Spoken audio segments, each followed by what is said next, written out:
Assalamualaikum warahmatullahi wabarakatuh. Alhamdulillah, pada kesempatan hari ini kita bisa kembali lagi belajar secara online atau PJJ, pembelajaran jarak jauh. Alhamdulillah juga kita sudah masuk ke bab ketiga, yaitu Allah Maha Pencipta. KD yang kita akan pelajari di sini adalah KD 3.5, memahami makna Asmaul Husna Al-Khaliq. Nah, kita bisa lihat peta konsep ya. Kamu bisa buka di halaman 24. Di sini ada Allah Maha Pencipta. Kita akan mempelajari yakin Allah itu ada dan Al-Khaliq. Nah, tujuan, tahukah kamu pencipta alam semesta itu Allah Subhanahu wa taala yang menciptakan alam semesta beserta isinya. Allah Subhanahu wa taala Maha Pencipta. Allah Subhanahu wa taala telah menciptakan bumi, manusia, malaikat dan jin. Allah Subhanahu wa taala menciptakan segalanya dengan sangat teratur. Rukun iman yang pertama yaitu percaya kepada Allah. Iman artinya percaya. Sebagai umat Islam kita wajib beriman kepada Allah. Orang yang beriman akan mendapat pahala dan masuk surga. Sekarang kita masuk ke pembahasannya ya. Yakin Allah itu ada. Alam semesta ada karena Allah Subhanahu wa taala. Allah Subhanahu wa taala zat yang tidak nampak. Manusia dapat melihat dan merasakan tanda-tandanya dengan melihat alam semesta.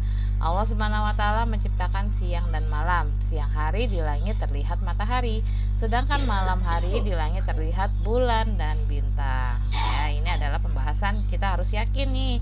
Karena yakin, percaya itu termasuk rukun iman yang pertama, percaya kepada adanya Allah. Kita harus yakin sebagai umat Islam bahwa Allah itu ada. Kemudian kita masuk ke pembahasan Al-Khaliq ya, Al-Khaliq. Allah Subhanahu wa taala Maha Pencipta disebut Al-Khaliq. Tidak ada yang menandingi kekuasaan Allah Subhanahu wa taala. Tidak ada pula yang menandingi ciptaan Allah. Semua ciptaannya memiliki manfaat. Saat mencipta, Allah Subhanahu wa taala hanya berkata kun fayakun, yang artinya terjadilah maka terjadilah ya. Jadi Allah menciptakan tidak memerlukan bantuan siapapun ya. Allah hanya mengatakan kun fayakun. Sekarang kita lanjut lagi pembahasannya.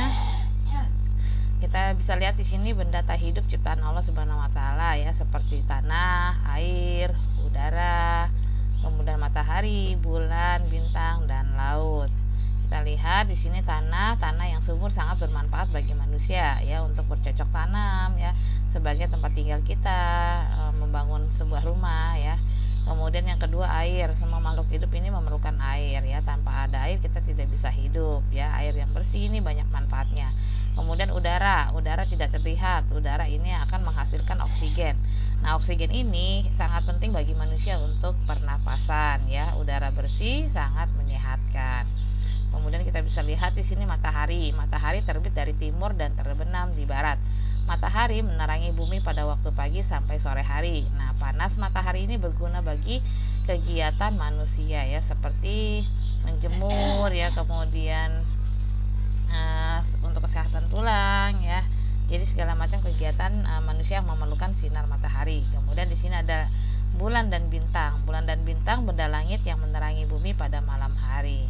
Yang keenam laut. Di laut banyak ikan berbagai jenis yang dapat dimanfaatkan oleh manusia sebagai sumber makanan. Nah, jadi kita sebagai umat manusia ya, yang telah diciptakan Allah dan alam semestanya, diusahakan kita bisa merawat dan menjaga, mengolah bumi dengan baik ya. Kita bisa manfaatkan ciptaan-ciptaan Allah dengan sebaik-baiknya dan merawat serta menjaganya.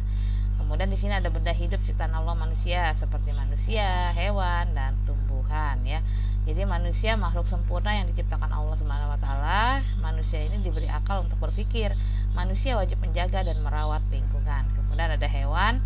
Hewan juga banyak macam ya, ada hewan buas, ada hewan jinak, dan ada hewan yang bisa kita manfaatkan untuk sumber makanan. Ada yang tinggal di darat dan di air. Hasil dari hewan kita bisa manfaatkan dagingnya, susunya, telurnya dan lainnya. Nah, yang terakhir di sini tumbuhan.